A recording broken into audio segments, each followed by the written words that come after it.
Suivez tous les lundis, mercredis et vendredis votre émission Toc Toc. Toc Toc passe au crible les grands sujets de l'heure et développe des thématiques sur le plan social, politique, économique, sportif et culturel. En studio pour en débattre des journalistes et des experts. Rediffusion la nuit à 22h30.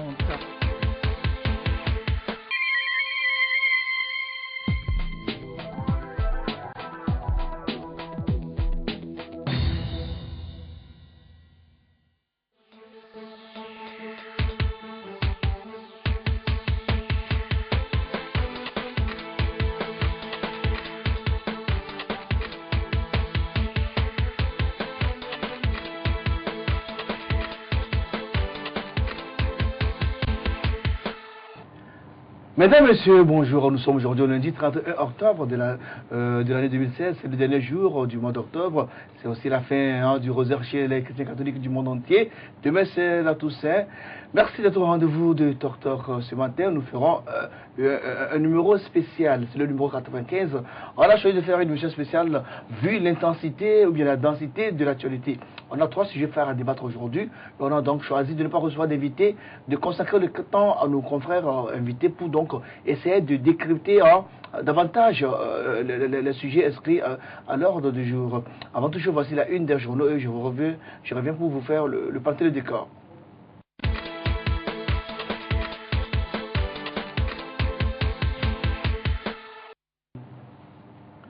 Retour en studio vers la une des journaux de ce lundi 31 octobre 2016. Nous demeurons par le journal Le Correcteur de Honoré Adontu. Alors, nomination au sein des forces armées togolaises vers la sortie des frères de Chichao. Interrogation dans la réponse du tout dans Le Correcteur du jour. À marge de la visite de Valls à Lomé, de violentes passes d'armes entre les députés de l'opposition et le secrétaire d'État français Le Guen à l'Assemblée nationale. Un scandale de l'épique frelaté secoue le grand marché de Lomé. Arrestation de l'homme d'affaires Sébastien Javon, le faux piège de talons qui risque d'embraser le Bénin.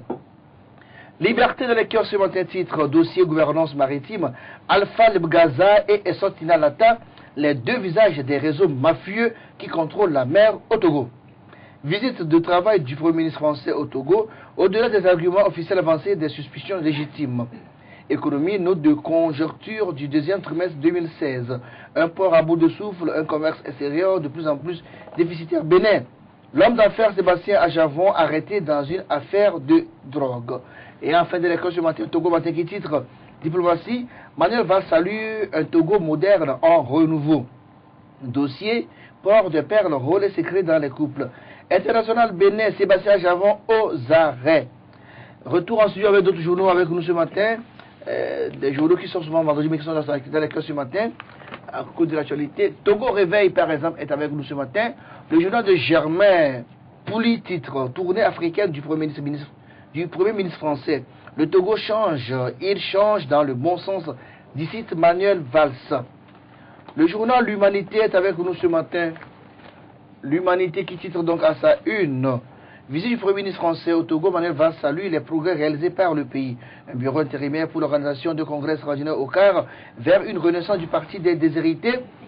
Nouvelle opinion de l'écosse également ce lundi. Le journal écrit Paris et Lomé renforcent leurs liens de coopération. Manuel Valls satisfait des progrès démocratiques et de bonne gouvernance au Togo. Et puis enfin avec nous ce matin pour la patrie, l'union de Eric Johnson. Le journal qui cite dans sa une visite officielle du Premier ministre français au Togo, Valls sur le même diapason que fort. Eh bien c'est tout pour la une. La pause derrière la première partie de l'émission.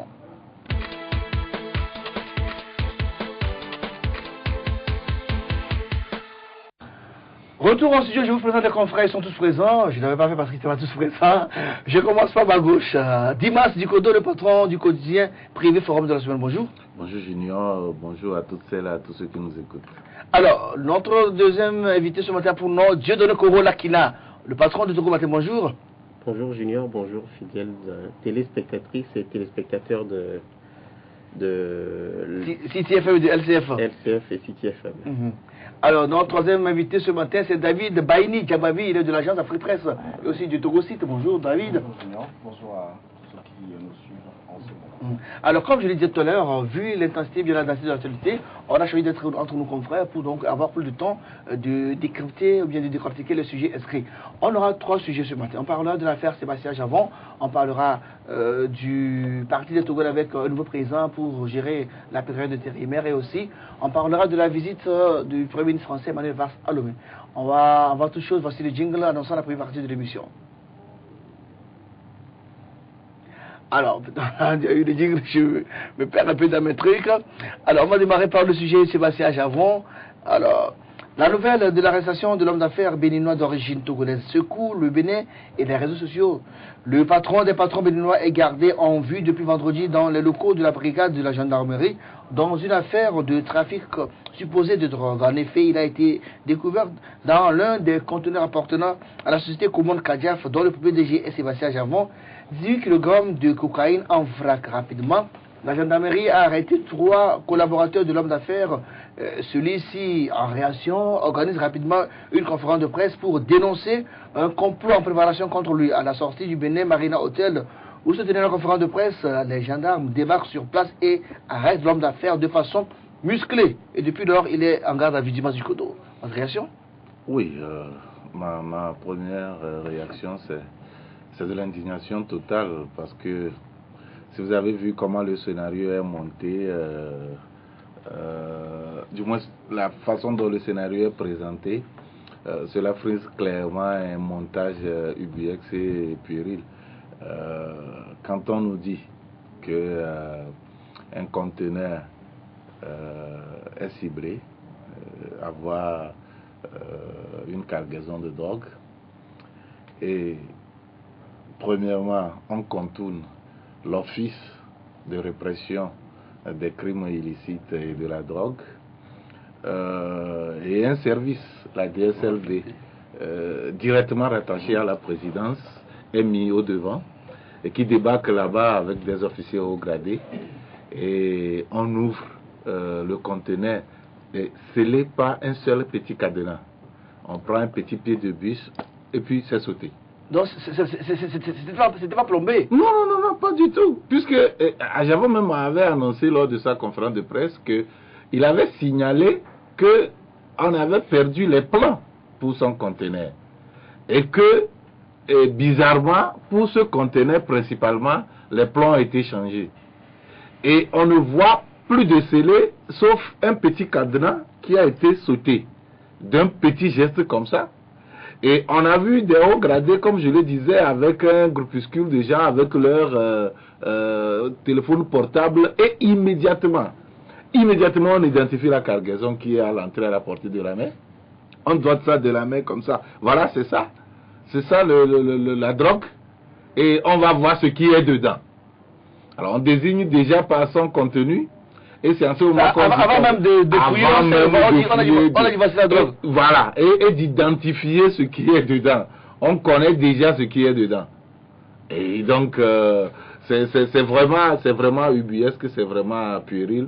Et après, tout le monde se demande pourquoi on ne met pas au devant le service juridique adéquat à l'institution de l'État habilité à opérer dans ce domaine. Et c'est un service rattaché directement à la présidence qui opère. Et quand on finit, on apporte la marchandise sans la présence de l'incriminé. Alors, il organise une conférence de presse. Un homme d'affaires de cette envergure et un homme politique faiseur du roi de son envergure ne peut jamais se taire, puisque actuellement ce qui lui est reproché principalement c'est la conférence de presse. Et on voit que le gars se cherche sur toute la ligne pour pouvoir l'avoir. Alors, comment on sait qu'on ne peut pas dire que c'est à cause de cela, puisque il n'était pas celui qui a scellé la cargaison avant que ça n'arrive, le conteneur avant que ça n'arrive. Et on doit remonter pour savoir qui a envoyé le bagage, qui a fait disparaître les plans, qui a fait disparaître les plombs, et Donc, qui a fait quoi dans ce domaine? Alors, on se rabat carrément sur une conférence de presse comme s'il est interdit d'organiser une conférence de presse. Et maintenant, ce matin, nous apprenons par nos confrères avec qui nous avons longuement échangé avant de venir ici, que un autre de ces conteneurs, déjà sur le tarmac de sa société, a été encore ciblé. Et donc, on attend aujourd'hui pour qu'il y ait d'autres fouilles là-bas. Au même moment, on annonce qu'il sera présenté aujourd'hui au procureur de la République. Mais, ce qui est ahurissant dans cette histoire aussi, c'est qu'il a été écouté hier déjà par... Et on voulait le déposer hier. On voulait le déposer. Et puis, figurez-vous que ce n'est même pas la justice qui l'a écouté, c'est une commission gouvernementale. Non mis sur pied par un quelconque juge, puisqu'il n'est pas encore présenté au procureur, ni le dossier transmis à un juge. On revient à ce détail-là. Et donc, on nous parle de flagrance, on vient de nous parler d'une audition organisée par le gouvernement, et donc une commission gouvernementale qui l'audite dans une affaire qui, en principe, devait uniquement contourner la justice. Premièrement, c'est les services de la présidence. Deuxièmement, c'est le gouvernement qui l'écoute. Je trouve ça ahurissant. Dieu donne pour Lakina? Non, merci Junior. Avant d'aborder cette affaire, il convient, il me semble, de se poser la question de savoir qui est Sébastien Ajavon. Parce que c'est pas évident pour tout le monde. C'est ça. Au fait, qui est Sébastien? J'aurais dû le faire, hein. Voilà. J'aurais dû le faire. Sébastien Ajavon, effectivement, est le président du patronat Béninois. Au Bénin. Au Bénin. Il est par ailleurs donc il est le magnat quand même dans le domaine des volailles, de la commercialisation. Il est le numéro 1. Le numéro 1. Avant Bénin. Et maintenant, il faut le dire, il faut le souligner, c'est là où le problème se pose. S'il y a des polémiques, il a été le candidat aux dernières présidentielles béninoises, au terme desquelles il était arrivé en 3e position. Avec 22%. Donc, il a été un grand faiseur de roi. C'est le principal faiseur de roi. Dimas, exactement, vient de le souligner. C'est-à-dire que sa consigne a dû beaucoup jouer, justement, pour faire passer Patrice Talon. Ouais. Et aujourd'hui, si le problème se pose, au fait, il semble que c'est surtout là, c'est l'homme politique, ce faiseur de roi, qui subitement se retrouve dans une affaire, en tout cas, qui semble être montée de toutes pièces. Et Dimas, là, vous savez, parce qu'en matière de transport maritime, il y a ce qu'on appelle l'empotage et après le dépotage. L'empotage, d'où justement la marchandise est partie, et le dépotage, d'où la marchandise atterrit. Donc il convient de remonter d'abord. On ne peut pas situer de responsabilité aujourd'hui sans remonter avant toute chose la société au port de Brésil, justement là où le conteneur a été scellé.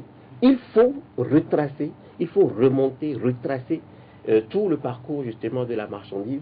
Et à partir de ce moment, on peut commencer. Et c'est normal justement que cette affaire suscite tant d'indignation aujourd'hui pour quelqu'un qui, comme nous le disions tout à l'heure, est arrivé en 3e position et qui est un grand faiseur de roi. Et surtout dans la mesure où Patrice Talon lui-même, et il me semble qu'il est si intelligent pour éviter certaines choses, il a été à un moment victime, parce que homme d'affaires qu'il est aussi, il a été victime d'injustice, et c'est ça d'ailleurs qui a fait monter sa cote. Et je ne vois pas Patrice Talon en train de commettre une bêtise. S'il y a des problèmes aujourd'hui, c'est peut-être dans l'entourage de Patrice Talon. Les gens ont tendance à voir tout de suite la main de Patrice Talon, mais je me demande... L'influence n'a jamais fait peur au proche de Talon peut-être? Sans aucun doute, quand on présente quelqu'un comme un richissime, comme lui... Il est la 17e fortune en Afrique sur le Forbes. Eh bien voilà. Mais forcément, on peut dire qu'il représente une menace pour le président Talon, mais il me semble que le président Talon n'a pas aussi une mémoire courte, parce que lui-même, il a été victime d'injustice, et c'est ça, d'ailleurs, même qui a arrangé un peu les choses pour lui. Mais pourquoi utiliserait-il la même méthode C'est justement ce que Ajavon a dénoncé tout ça avant le président, que c'est des méthodes de envoyer à l'époque de Yahi Boni, il ne peut pas avec la rupture, il s'étonne qu'on envoie les mêmes méthodes. Mais c'est pour ça que, en tout cas, il me semble aussi qu'il ne faut pas tout de suite voir la mère de Patrice Talon. Alors, Dieu donne une question. Est-ce que vous pensez réellement qu'on peut arrêter Sébastien Ajavon sans que Talon ne soit informé? Alors, il est non, clair je vois une question. Est-ce qu'on peut arrêter Sébastien Germain Ajavon sans que Patrice Talon ne soit informé? Vous savez, un président de la République, c'est plusieurs lobbies qui travaillent autour nécessairement. Et il n'est pas aussi évident. Est-ce qu'un service de la présidence, non, sous le contrôle direct, un service qui est sous le contrôle direct du président de la République, peut se déplacer, mettre sous éteignoir un autre service, une autre institution de l'État, opérer, venir consigner les dossiers, remettre cela à la gendarmerie maritime? Il est clair qu'il y a eu... Est-ce que ça peut se faire sans que le président de la République ne soit au courant ou bien ne donne? Je donne la question, vous répondez à la question. Même s'il est informé, je dis bien qu'un président de la République travaille toujours avec plusieurs groupes de lobby. Et maintenant, attendons de voir justement comment l'affaire va se dénouer.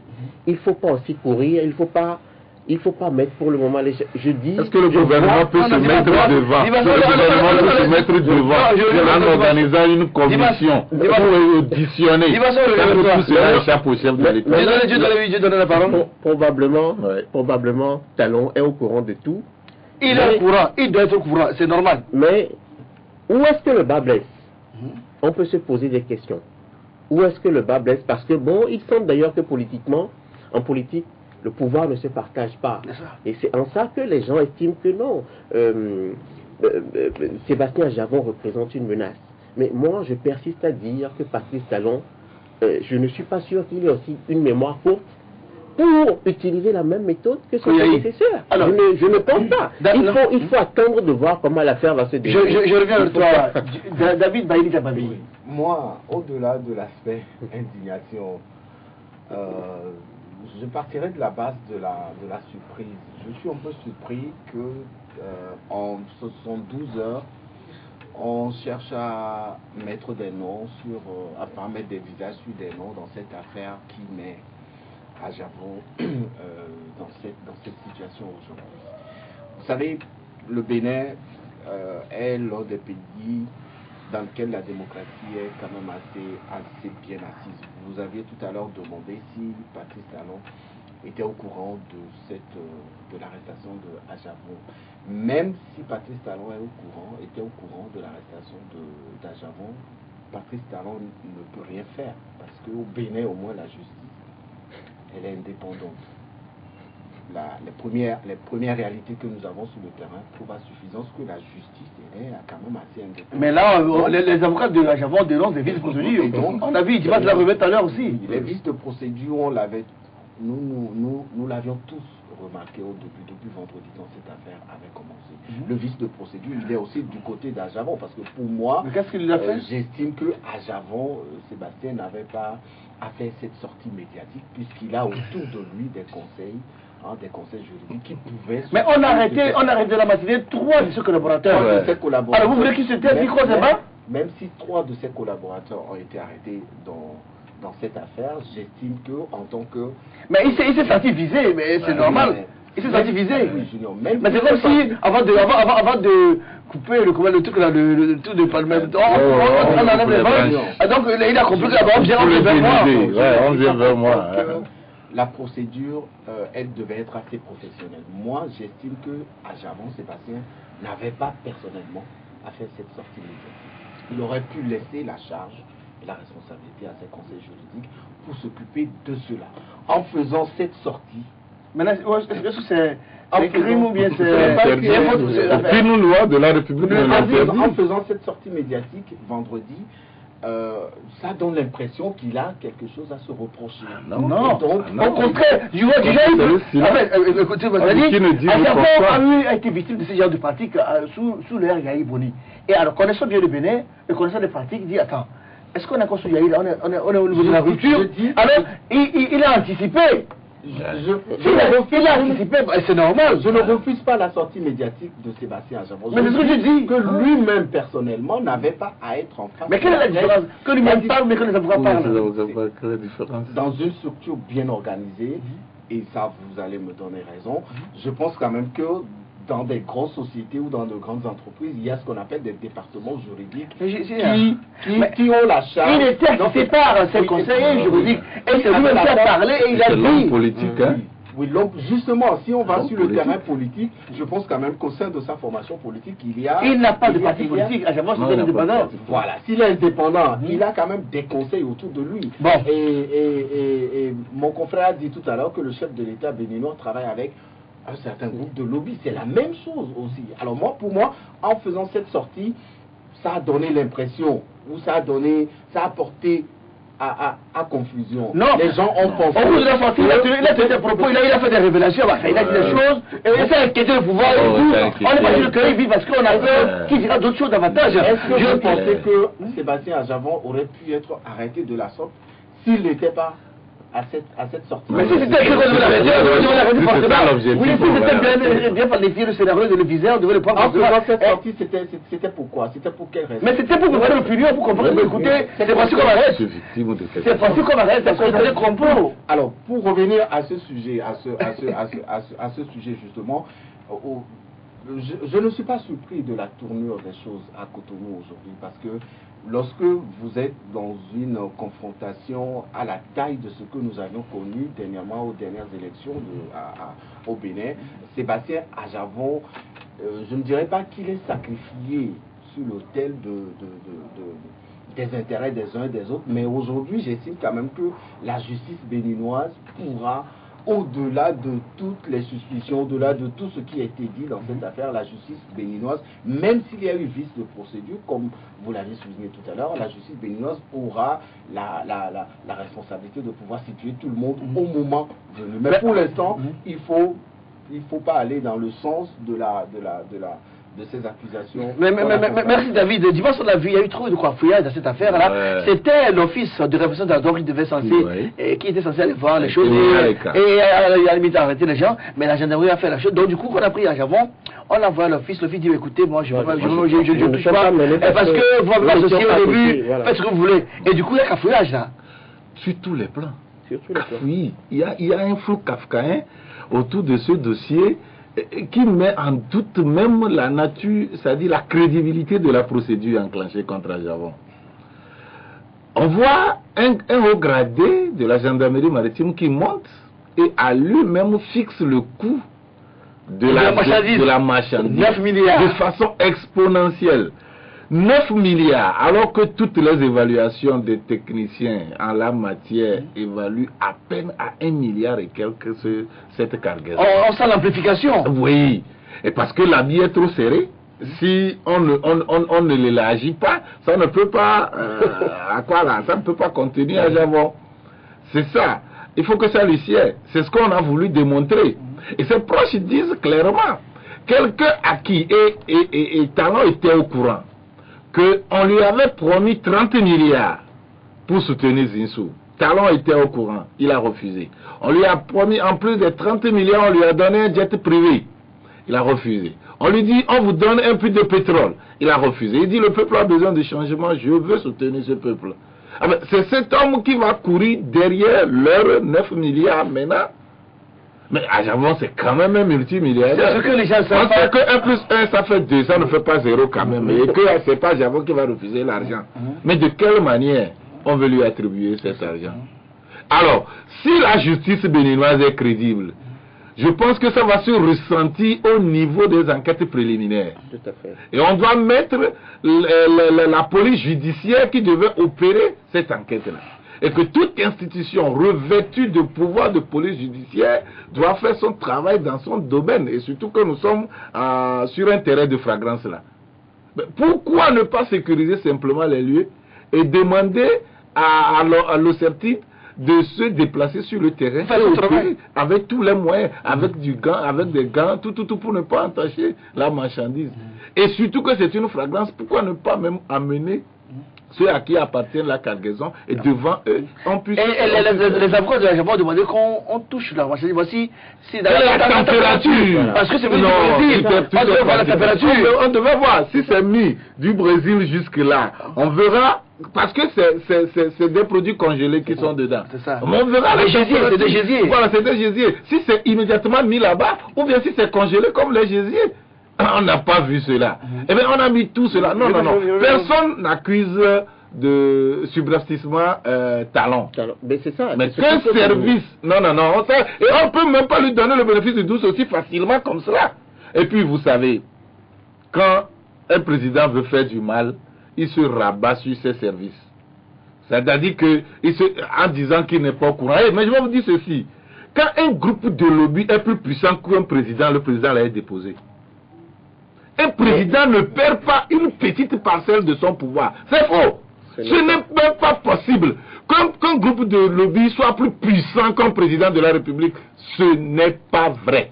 Un président de la République, c'est la toute-puissance de l'État. Et qui peut déplacer tous les pions. Et qui peut faire neutraliser une démarche d'un groupe par rapport à un autre. Il a tous les mains libres pour le faire. Alors qu'un groupe de lobby a les moyens limités. Va opérer dans un secteur bien précis, ça s'arrête là. Je vous dis simplement que pour nous, qui voyons peut-être la main de Yaïboni derrière, c'est parce que... Yaïboni ou bien Talent, excusez-moi. Parce que, le service idoine qui devait opérer, qualifié, qui devait opérer, a été mis à l'écart. 2, c'est un service de la présidente de la République qui a opéré. 3, c'est un groupe, c'est le gouvernement qui forme une commission. Le parquet, on ne dit pas le parquet dépend du ministre de la Justice. Non, mais ce n'est pas le gouvernement. Le parquet peut dépendre du ministère de la Justice, soit. Donc laissez le parquet opérer.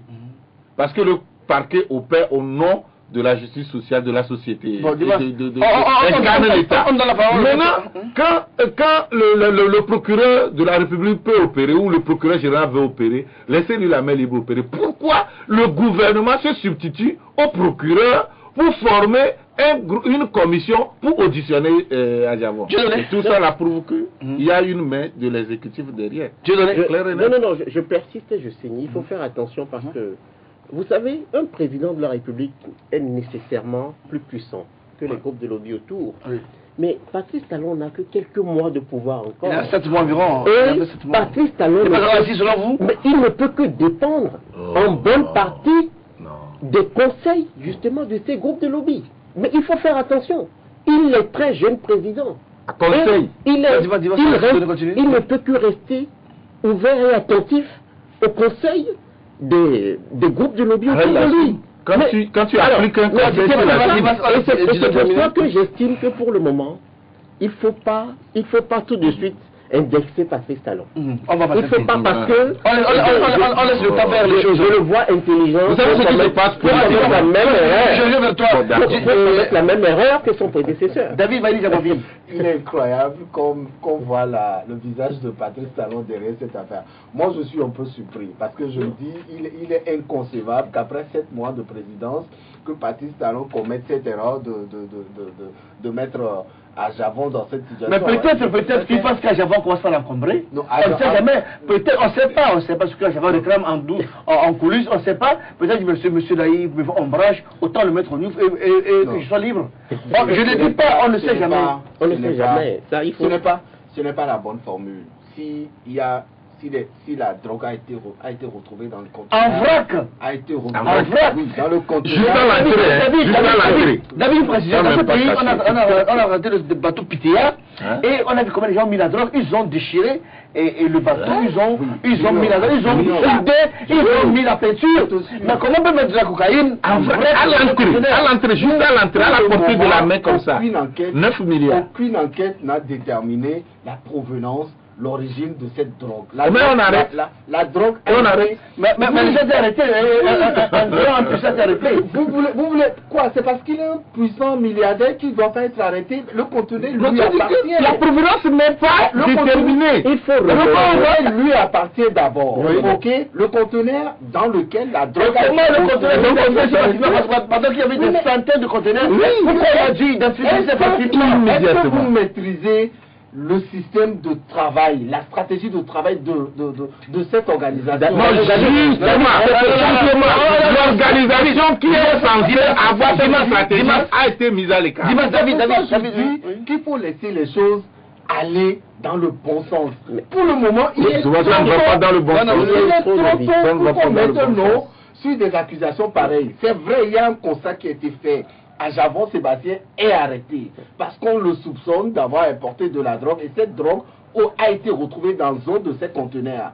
On est d'accord? Comment ça s'est fait pour que cette drogue se retrouve dans ce conteneur? Dans un flagrant délit aussi évident, c'est à l'enquête de déterminer ce qui s'est réellement passé. Mais pour le moment, on a un constat, c'est que on ne peut pas mettre le nom de quelqu'un sur cette affaire. Justement, on a mis le nom d'un Junior, tu permets. Non, David, justement, quand tu permets, quand tu parles d'enquête, le minimum demande qu'on remonte à la source. Comment est-ce que le conteneur a été justement identifié? Non, tout d'abord, au Brésil. Quelle est la société qui s'est occupée justement de mettre les marchandises? Il faut remonter. Et il y avait eu de contrôle. On ne veut même pas. On ne fait rien de tout ça. C'est-à-dire qu'il y a tellement de vices. Il faut l'avouer. Mais tout simplement, moi je dis, il faut partout de suite identifier tel ou tel, justement, qui en veut à Sébastien Javon, ou etc. D'abord, c'est de Jean de Dieu, ce n'est pas moi qui pose la question, mais pour pouvoir éclairer la chose, je vais te poser une petite question. Ah non, est-ce que, très rapidement, est-ce que vous pensez réellement que si c'est un fils de Yahi Boni qui est dans cette histoire-là, on ira l'arrêter parce que Yahi n'est pas au courant et qu'on doit opérer tout ça là? Mais le fils de Yahi n'est pas au-dessus de la loi. Non, donc on va procéder comme ça. Nous sommes en Afrique. Non, c'est trop. Dis-moi une question, je repose la question. À supposer que c'était le ministre Djobounou. Bon, c'est une chose en fiction, hein. Très proche. Djobounou, le bras droit de Talon, dont particulier aussi dans les affaires, et que c'est lui, dans le conteneur, on va la drogue. Vous pensez que Talon va dire, mais attends, Djobounou, il y a un problème là. Il va l'appeler dans la chambre, on fait quoi? Vous pensez qu'on va l'appeler? On va déplacer son service. Juridique. Pourquoi Talon qui est proche, qui est bien avec Javon, qu'on a, enfin, il est au courant qu'on a pris le conteneur, vous me laissez poser la question, pourquoi ne pas informer à Javon, dit, attends, viens, il y a un problème, un conteneur, c'est-à-dire au moins l'informer avant qu'on ait arrêté ces gens. Mais pourquoi l'informer? Mais Talon et Javon sont des associés, des partenaires. Donc c'est comme si je dis, Alassane Ouattara est Bédié en Côte d'Ivoire. Vous voyez, tombe sous le coup de la loi. Vous voyez,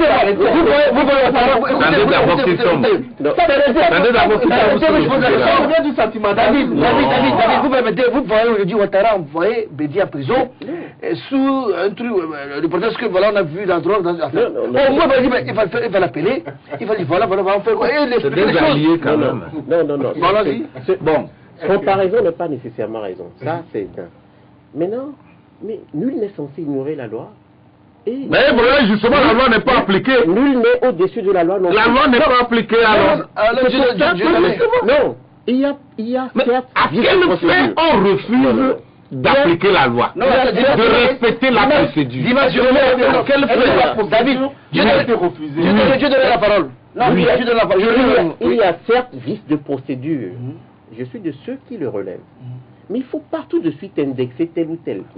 Parce qu'il faut laisser. Il se trouve effectivement que aujourd'hui, il y a eu tellement de vices de forme. Mais il faut laisser la procédure quand même suivre son tour.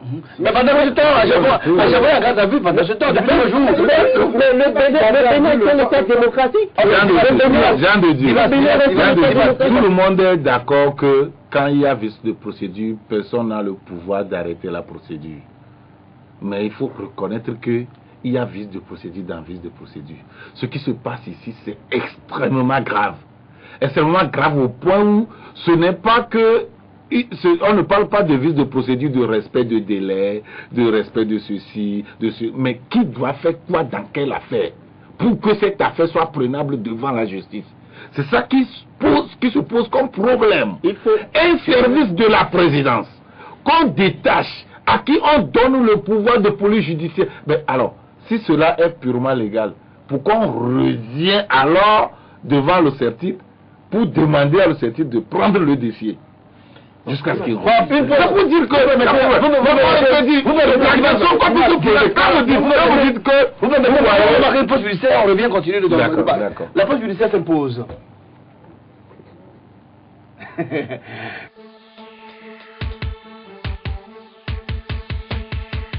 Suivez tous les lundis, mercredis et vendredis votre émission Toc Toc. Toc Toc passe au crible les grands sujets de l'heure et développe des thématiques sur le plan social, politique, économique, sportif et culturel. En studio pour en débattre des journalistes et des experts. Rediffusion la nuit à 22h30. Retour en studio avec nos invités. Si vous nous prenez en cours, sachez qu'aujourd'hui on fait un numéro spécial. On est entre nos confrères parce que l'actualité est dense, l'actualité est riche. On verra le temps d'essayer de décortiquer davantage le sujet. Donc il n'y aura pas d'invité aujourd'hui, on est entre nous. Il y a 3 confrères avec moi et vous voyez que le débat est un peu riche, un peu houleux, un peu aussi passionné. Encore 5 minutes l'affaire à Javon et on passe à autre chose. Ouais. Alors, Don Diva, vous avez la parole. Je disais qu'on a pris les hommes de main du président de la République, appartenant à la DSLD, à qui on revêt le pouvoir de police judiciaire. On fait écarter une institution de la République légalement constituée dans l'ordonnancement juridique du pays. On l'écarte et on prend le dossier en main. On opère de façon illégale. On revient maintenant. On veut mettre l'anus de l'office légalement reconnu compétent dans ce domaine sur ce déchet. L'office la refuse. Et après, on le garde, on le fait écouter. On continue quand même la procédure judiciaire au niveau des enquêtes préliminaires. On le fait écouter par la gendarmerie. Et, par la grande surprise, c'est l'exécutif qui intervient encore, cette fois-ci au niveau gouvernemental, pour former une commission pour auditionner. Et cette audition sera versée dans quel dossier? Et on l'auditionne. Et maintenant, on revient. C'est le parquet qui a mis la chaîne sur pied. Non, puisque le gars n'a jamais raconté le parquet, il n'a jamais été écouté. À quelle étape de l'enquête cette commission a été mise sur pied par le procureur de la République ou bien le procureur général ou quelques juges d'instruction ou quoi que ce soit, et que personne n'est au courant et que c'est ceux-là seuls qui doivent opérer qui sont au courant? Non. La question que vous posez, peut-être vous insultez l'intelligence de Yahi, pourquoi je dis Yahi chaque fois, de Talon, sans le savoir, disant que vous ne croyez pas qu'il peut opérer à cette étape. Oui, mais vous savez, ils sont dans 2 mondes retors, suffisamment retors pour faire plier, où il n'y a pas de pitié, où on écrase facilement. C'est le monde des finances, le monde des affaires et le monde politique. Et vous savez, il y a un problème réel, politiquement à poser, au niveau de Talon et à Javon. À Javon étant pratiquement le faisait du roi suit de près les promesses effectuées, les promesses de campagne de Talon. Et cela se lit dans les journaux, dans les conversations, dans les débats. Et à Javon, mais aussi le monde médiatique. Le monde médiatique.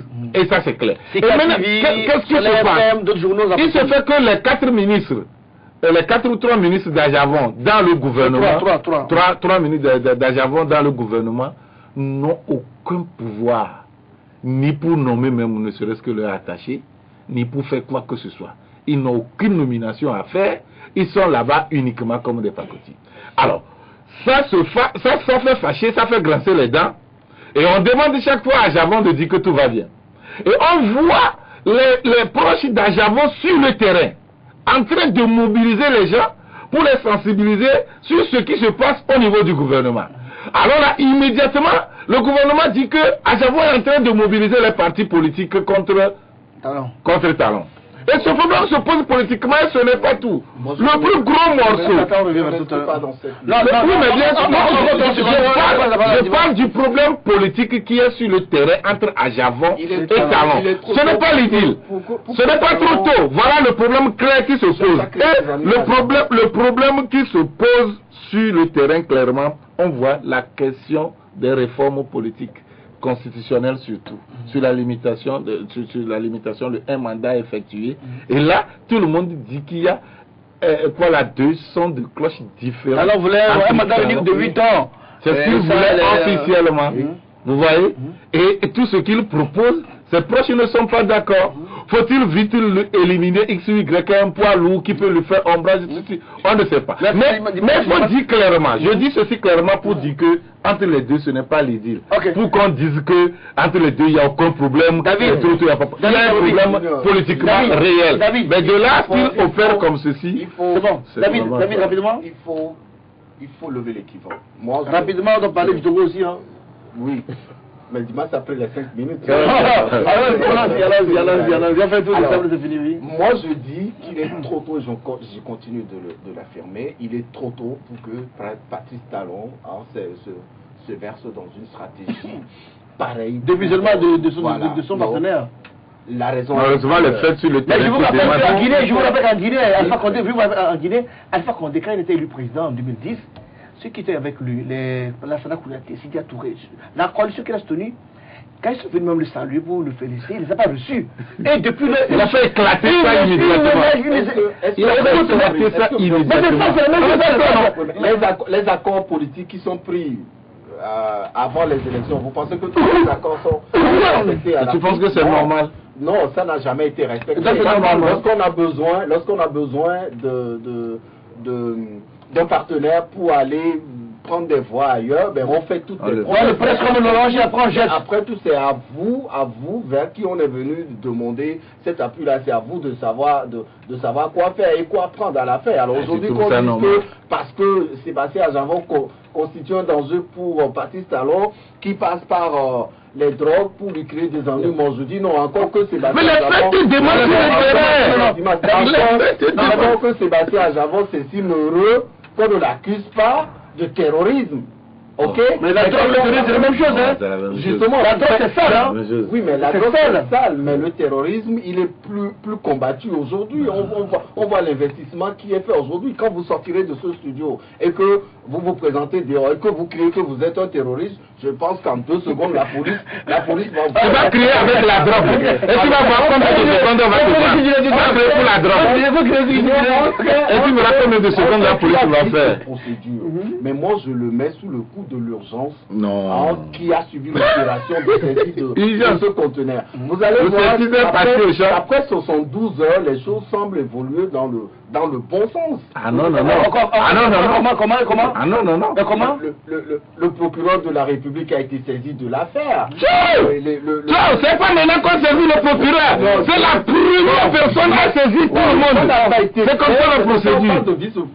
Et moi je dis qu'après 72 heures, les choses semblent se normaliser. Non, puisque c'est hier seulement que la commission gouvernementale a écouté. Oui, il faut laisser donc ça ne va pas toujours dans le bon sens. Ce pays de s'affirmer. Pour le moment, il est trop tôt pour qu'on dise que quelqu'un est en train de vouloir créer des amis. Merci David, je donne pour Lakina, dernier tour, on passe à autre chose là. Si vous voulez, soit Patrice Talon, il opte pour cette méthode et il est conscient que c'est la méthode qui va le faire partir.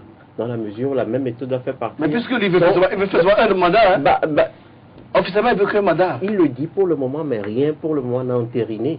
Rien n'a entériné. Ouais. Vous savez, Macky Sall s'est prononcé en venant pour... Et après, c'est le conseil constitutionnel qui a balayé et tout. Mais c'est ça. Vous connaissez le mécanisme. Voilà. Mais Patrice Talon a dit clairement qu'il veut un mandat. Mais attendons de voir. Parce que une chose est ce qu'on dit pendant en termes de promesses de campagne, et une chose est ce qu'on pratique réellement. Non, tout de suite on verra le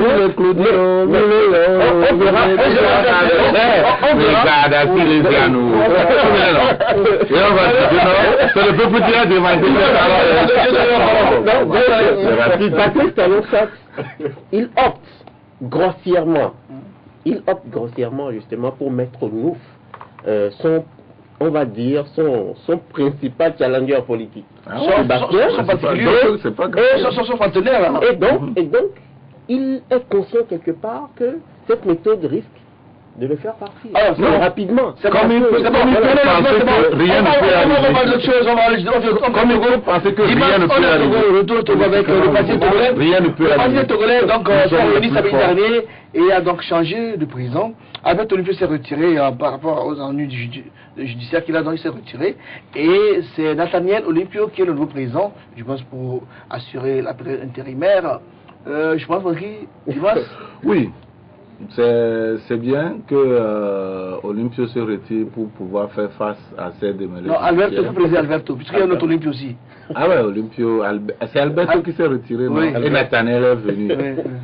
tous des Olympios.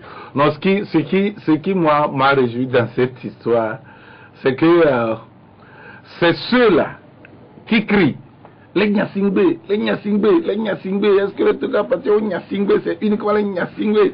Comme s'il y a un délit de parenté dans le pays. C'est eux qui font ces gymnastiques-là. Et qui, par un tour de passe-passe, ont fait revenir un autre Olympio à la place d'un autre. Il a été Olympio. élu 75,75% des Et qui vous a dit que qui n'est pas élu? de voix recueillis. Qui vous a dit que l'autre n'est pas élu? Qui vous a dit que l'autre n'est pas élu? Tout le monde sait comment ça se passe. Tout le monde sait comment ça se passe. Tout le monde sait parce que c'est annoncé bien avant que c'est Nathaniel qui va le remplacer. Et les réseaux Là, il y a eu des candidats, hein. Il y a eu d'autres candidats. Oui, figurant. Comment des figurants? Les gens ont voté. Les figurants, non. Non, tout le monde sait comment ça se passe. Non. C'est pour dire que quoi? C'est pour dire qu'il n'y a pas un délit de parenté dans ce pays. Et que ceux qui sont qualifiés, ceux qui sont capables d'exercer la charge du pouvoir peuvent l'exercer, qu'ils soient de telle ou telle autre famille. C'est pour dire qu'au-delà de ça, nous devons être tolérants. Et qu'on ne doit pas voir uniquement le mal d'un côté. Parce que c'est ceci et cela. Non. Merci. C'est pour dire simplement que ce qui s'est passé au parti des Togolais. au parti togolais. Au parti des Togolais. À partir des Togolais, moi ça, je n'ai pas trouvé ça extraordinaire. Mais c'est extraordinaire, je vous dis, je vous explique. C'est la première fois qu'un leader de parti politique qui a des ennuis judiciaires se retire. Il n'a pas le choix. Il n'a pas le choix. On a vu, Aboubari de soutien avec la justice, il était resté à la tête du parti. Oui. Non, Aboubari est sur le terrain. Non, Harry Olympio c'est pareil. Agoubé c'est pareil. Attends, Alberto il est là, il vient pas. Je vais t'expliquer. En tout cas, ce que je pense de cela, simplement, c'est ceci. C'est parce que, comment le premier Olympio, c'est qui? Alberto. Alberto, oui, c'est Alberto n'est pas sur le terrain. Et il veut vraiment faire un travail sur le terrain pour s'implanter. Et il a vraiment envie de faire cela. Il veut donner une présence, une omniprésence de son parti sur le terrain. Alors, il fuit la justice. Il a refusé de se présenter à plusieurs reprises. Il fuit la justice comment? Oui, mais il a refusé de se présenter. Il a demandé. Non, il n'y a pas d'explication. Quand la justice te convoque, même tu peux il dit que la justice togolaise est instrumentalisée. C'est l'argument qu'il donne pour fuir la justice. Mais le résultat est là. Il a fui la justice. Et quand il a fui, la preuve c'est qu'il y a un mandat qui est lancé contre lui actuellement. Et il a fui la justice. Et il ne peut plus revenir. En tout cas, il pense que s'il revenait, on va le prendre. Alors il s'est mis en retrait. Il s'est donné un asile forcé, doré, peut-être. Et donc, il doit se faire remplacer pour que le parti ait vie sur le terrain. Et c'est ce qu'il a fait. Sinon, il n'allait jamais vouloir quitter ce parti-là. Je dois le voir la même chose. C'est pas cet aspect des choses qui m'intéresse. Alors c'est l'élection de Nathaniel Olympio. Oui, mais Nathaniel Olympio. Nathaniel Olympio, qu'on le veuille ou non, était vraiment l'homme de terrain.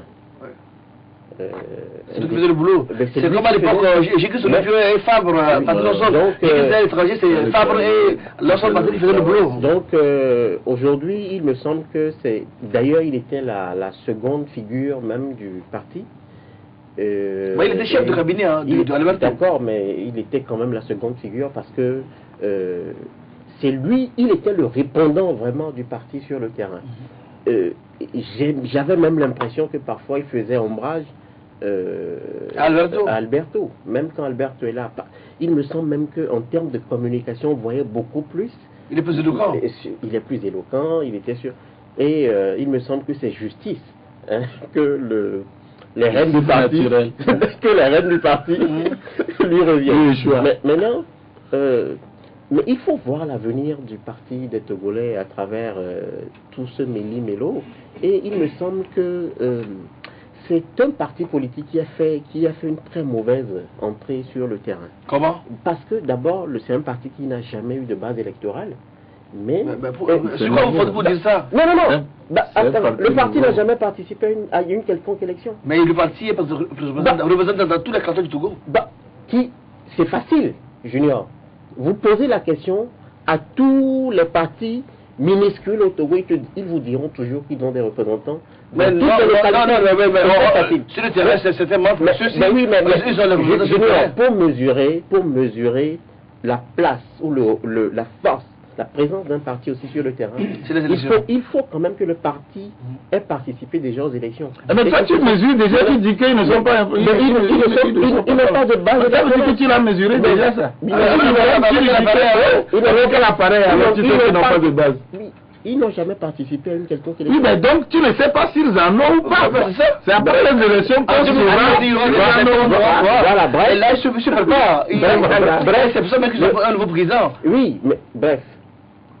Et le parti, jeune parti, alors, qui arrive? Tout d'abord, c'est les démêlés, etc., judiciaires de son président. Tantôt qui annonce sa participation aux élections présidentielles, tantôt qui se rebille. Mais il s'est expliqué par rapport au fichier électoral qui était corrompu. Il a dit.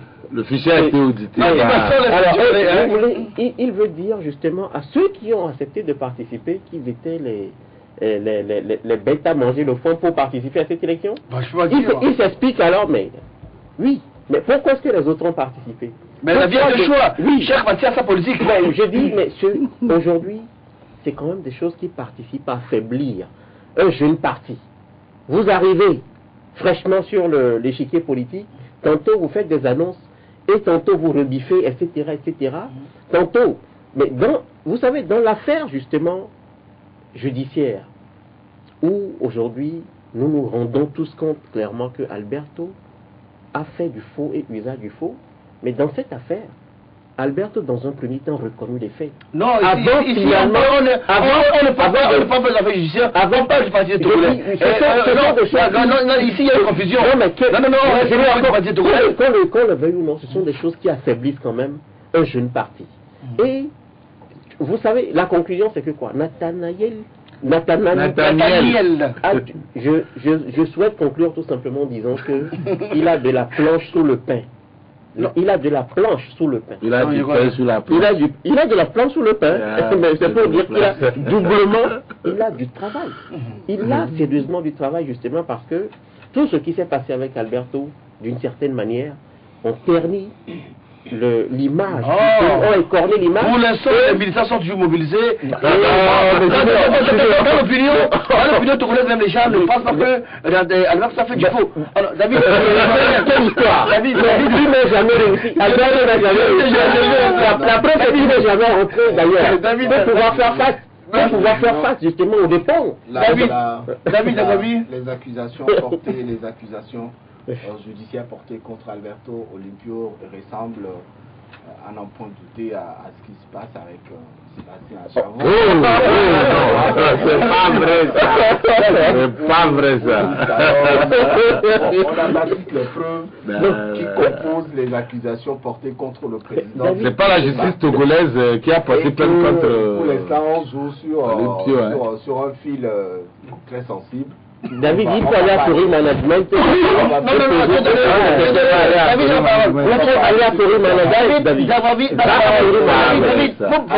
que nous, on est... David, la parole. Non, je dirais ma position. La question portait sur la succession de Nathaniel, pas sur les soucis judiciaires. Qu'est-ce qui a fait partir le premier? Alors, aujourd'hui, si on constate que Nathaniel remplace son frère à la tête de ce parti, c'est la preuve des valeurs démocratiques qui sont exigées dans l'exercice et le fonctionnement des partis politiques. David,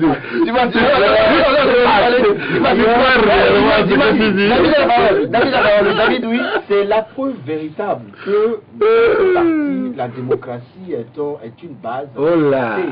Lorsque le président de ce parti estime qu'il est devenu indisponible pour le fonctionnement de ce parti, il s'est retiré. Il s'est retiré de lui-même, personne ne l'a forcé, il a demandé à la base d'organiser une assemblée générale pour élire un président qui viendra assurer l'intérim le temps que lui-même s'occupe et s'investisse dans le règlement du souci. C'est ce que tu m'as conseillé. C'est des primaires qui ont été effectuées. Ailleurs, ce n'est pas des primaires, mais ailleurs, nous attendons toujours de voir la tenue et comment on appelle ça, la tenue de l'organisation d'un congrès de congrès pour voir qui dirige véritablement certains partis politiques dans ce pays. On n'en voit pas encore. Alors si ailleurs l'intelligence intellectuelle demande que Alberto Olympio cède la place pour un autre, il faut l'applaudir. Alors si Nathaniel vient remplacer son frère, je rappelle que c'est une élection qui a été organisée, ça n'a pas été fait comme ce qu'on a vu ailleurs où quelqu'un a été imposé de force. C'est une élection et il y a eu des candidatures qui ont été recensées et Nathaniel est sorti président par intérim avec 75% de voix des électeurs. Nous estimons que... Quel est le corps électoral? Quelle est la composition du corps électoral? La composition du corps électoral. Qui compose l'Assemblée générale élective. Et quelle est la nature de ce corps électoral? 75% élisent leur nouveau président par intérim. Il faut reconnaître cela. On a vu des cas dans ce pays. Il a été plébiscité. Il a été plébiscité. À 75%, il faut applaudir. On a voulu voir les mêmes choses dans les autres partis politiques. Les présidents qui ont eu des soucis judiciaires, qui ont même été arrêtés et enfermés, mais qui continuent de diriger leur parti depuis la prison. Ça ne se fait pas. Alors aujourd'hui, si l'exemple de Nathaniel peut servir de tremplin aux autres formations politiques, tant mieux. On avancera. Merci. Manuel Valls quitté le Togo samedi matin. Il était là pour 24 heures, on l'a vu, il a fait beaucoup de choses. Et ces ministres aussi ont fait d'autres trucs en coulisses. Par exemple, le secrétaire d'État au niveau du Parlement, comme M. Gwen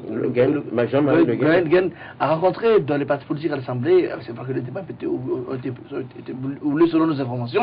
Alors, Dieudonné, quelle est votre opinion sur la visite que vient d'effectuer le ministre français Manuel Valls chez nous au Togo? Tout d'abord, il faut placer ça sous un signe diplomatique fort pour le Togo, parce que tout d'abord, vous savez que, en tout cas, beaucoup de leaders politiques qui ne sont pas en odeur de sainteté avec le pouvoir togolais ont toujours estimé que ce pouvoir, en tout cas, n'était pas bien vu du côté de la France. Mais si un homme politique français de cette taille a choisi d'atterrir ou de fouler le sol togolais, ne serait-ce que pour 24 heures, c'est important. Et par ailleurs, c'est une tournée, il est en train de faire une tournée en Afrique, il le conduit quand même dans d'autres pays aussi importants, la Côte d'Ivoire. Là, tous les sachets se battent en Côte d'Ivoire. Et c'est dire quand même que, diplomatiquement d'abord, l'échiquier togolais compte aussi, pour des pays aussi importants, que nous venons de sortir d'ailleurs d'un sommet qui le montre autrement. Et quelques jours après, d'ailleurs, la visite de... Maintenant, économiquement, forcément aussi, il y a beaucoup de choses. D'ailleurs, nous savons qu'il y a eu la pose de la première pierre d'un centre d'enfouissement des ordures à Képé, et c'est sur un important financement de la France. Tout ça, il me semble que le Togo en sort gagnant. On ne peut que saluer. Voilà, moi je m'inscris dans la logique de ceux qui saluent des initiatives ou des visites aussi importantes comme celle-là. Dimas, moi je pense que le Togo sort de son autarcie. Le Togo s'est recroquevillé sur lui-même pendant une dizaine d'années pour opérer une renaissance interne, ce qui force l'admiration de la communauté internationale. Ce qui donne une crédibilité accrue à la diplomatie togolaise, aux autorités togolaises. Nous avons vu les pays les plus réticents les plus réticents à accompagner ce pouvoir déployer le tapis rouge pour le chef de l'État au premier degré. On a vu Angela Merkel, les 3 premiers responsables de l'Allemagne. Vous savez que l'Allemagne, c'est le pays le plus réticent pour pouvoir accompagner politiquement le Togo. On a vu Merkel, le président de l'Assemblée nationale, et le chef de l'État allemand recevoir Faure Gnassingbé. On a vu l'organisation du sommet de l'Union africaine à Lomé. On a vu successivement la visite des ministres français à Lomé. Finalement, c'est le Premier ministre qui passe. Donc, c'est une consécration de cette diplomatie agissante de Faure Gnassingbé, conduite de maître par le professeur Robert Doucet. Ce n'est pas rien. Quand un chef de gouvernement français se déplace, vous vous rappelez que le dernier qui s'est déplacé à Lomé, c'est Michel Rocard. C'est Rocard, 89. 27 ans. Ouais, depuis 89. Et si cela se pose, c'est un acte diplomatique très fort. Un acte diplomatique très fort. Pour cela, je pense que c'est un gain. Un bonus pour le Togo. Un bonus pour le Togo. Mais malheureusement, monsieur Mbappé, oui, allez-y. Mais je vois pas que, je ne crois pas que cette visite a pour objectif de venir inaugurer des installations de l'école française. Bon, ça c'est pour autre chose. Bon, on nous parle, c'est pour le sommet France-Afrique prévu à Bamako. Bon, je ne suis pas chaud pour ce sommet. Il faut venir vers les doyens. C'est pas pour rien que la tournée a commencé par le Togo. Mais bien sûr, diplomatiquement. Diplomatiquement, oui. Dans le sens où il est aux affaires par rapport aux autres. Voilà, il est venu premièrement aux affaires par rapport aux autres. Et c'est pour cela qu'il ne peut jamais commencer la tournée par la Côte d'Ivoire pour venir au Togo. Ce n'est pas possible. Il est obligé de passer par le Togo d'abord avant d'aller vers le Ghana et la Côte d'Ivoire. Ça, c'est la procédure diplomatique et protocolaire qui est respectée. David, on dit qu'au-delà de ça, il y a beaucoup d'affaires. Il y a le franc CFA, il y a beaucoup de choses. Rapidement, David. D'abord, il faut souligner que la visite du chef du gouvernement français n'a aucun rapport avec la tenue du dernier sommet. Cette visite a été annoncée bien avant la tenue de ce sommet. Heureusement que nous l'avons pas. Ce n'est pas encore les retombées de ce sommet. Il faut le préciser. Alors, si le chef de l'État, si le chef du gouvernement français est arrivé à moi, ce que nous avions vu, c'est que c'est vrai, il a eu des entretiens avec le chef de l'État, il est allé faire des inaugurations, des projets financés par la France et tout, mais on aurait aussi aimé le voir aller vers la classe de l'opposition togolaise pour justement rencontrer cette... Il ne trouve pas de visibilité au sein de cette opposition. Sinon, ce serait fait. Vous n'êtes pas son attaché. Et pourquoi ce n'est pas fait? Alors, j'estime que la visite de Valls aurait pu véritablement être un succès total si il était allé vers l'opposition pour justement rencontrer ces leaders. Mais il n'a pas fait au Ghana non plus, ni en Côte d'Ivoire non plus. Si l'opposition togolaise avait mérité, il faut au Ghana, il n'y a pas de problème de réforme là-bas. Okay. Tu ne sais pas David a la parole, s'il vous plaît. David a la parole. Les élections ghanéennes.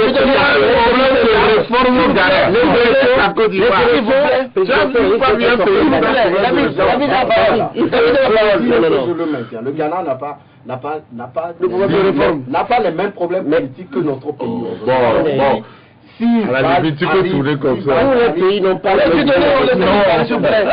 a la parole. David, l'émission même, il nous reste une minute pour rendre la tête. Oui, justement, mais s'il ne me laisse pas parler, je pense que... David, il faut parler. Je disais tout à l'heure que le Premier ministre français aurait pu, sa visite au Togo aurait pu être un succès total, comme Dimas le dit, si sa visite avait eu des rendez-vous avec la classe de l'opposition togolaise. Alors dire que cette opposition ne méritait pas d'être reçue par le Premier ministre français, c'est une insulte à cette frange de la population qui a porté sa voix à l'opposition pendant les dernières élections. C'est pas les populations qui organisent l'opposition, c'est l'opposition qui doit s'organiser elle-même. Ça n'a rien à voir avec ceux qui ont porté leur voix sur eux. Le chef du gouvernement, le chef de l'État et tout le reste, qui allait inaugurer même des projets pour lesquels on a dû fermer des routes pendant des heures à Lomé, on l'accepte. On a vu samedi, ils ont eu chaud parce que les routes étaient fermées. Dans tout le monde entier, quand il y a un passage présidentiel, on ferme les voies. Non, mais ça a pris tout le temps. Dis-moi, ça a pris tout le temps. Bon, dis-moi, ça prend tout le temps. Là, j'ai été témoin de cela. Attends, la police, la Côte de l'éducation, que la police, après le passage de Manuel Valls, la police a dû ouvrir le passage et c'est donc après que le chef de l'État passait. Et du coup, nous aussi, bon, on ne pourrait plus arrêter les passagers, donc il s'est profilé pour aller. Et c'est compliqué, et c'est un monstre. Le débat, il y a eu. Rapidement, l'émission est finie. Le débat, c'est le blocage de voies ou c'est la visite de Manuel Valls? Non, il faut séparer les choses. Ça fait partie, hein. Ça fait partie de la visite. La visite du chef du gouvernement français, pour moi, c'est vrai que le Togo a eu à gagner, oui, parce qu'après 29 ans qu'on reçoit la visite. 27 ans, je dis. 27 ans qu'on reçoit la visite d'un chef du gouvernement français. Et ça aussi, ça pose problème. Si tu attends 27 ans. David, merci David. Je donne 30 secondes, je passe la parole à Dibas pour rendre la rapidement. Félicitations pour la diplomatie togolaise qui, il me semble, va de succès en succès. Je persiste et je signe. Dans une interview que Manuel Valls a accordée à 3 journaux togolais, il a souligné justement l'importance du sommet qui était récemment organisé. Il faut le rappeler, David. Le Togo s'apprête d'ailleurs à abriter un autre important sommet. Israël-Afrique. Merci, Dieudonné. Reconnaître et saluer. Il a dit clairement que le Togo avance, ce pays bouge et nous sommes là pour l'accompagner. Il est vrai que nous n'avons pas apporté l'attention qu'il faut envers ce pays, mais ce pays nous tend toujours la main et nous sommes là pour l'accompagner parce que nous ne l'avions pas fait par le passé et maintenant nous voulons le faire. Cette reconnaissance DGA, c'est quelque chose d'important. Maintenant, cela nous mène pour nous autres vers les non-dits. Les non-dits de... On en parlera mercredi avec d'autres plateaux. Dans ma parution de mercredi, forum de la semaine, nous reviendrons. Nous, on va débattre ici à studio avec d'autres frères. Je donne qu'on va la Kina Togo matin. David Valide Avavi, Afri Presse et Togo Site. Mesdames, Messieurs, merci de votre attention. Mercredi, on revient en studio avec notre plateau classique. Première partie entre confrères et seconde partie avec un invité. Aujourd'hui, c'était un numéro spécial vu la densité de l'actualité. Merci pour votre fidélité. La rediffusion, c'est à 22h30 sur CTFM, LCF et aussi sur le www.lcftogo.com. Bon début de semaine à vous tous. Que Dieu vous bénisse abondamment.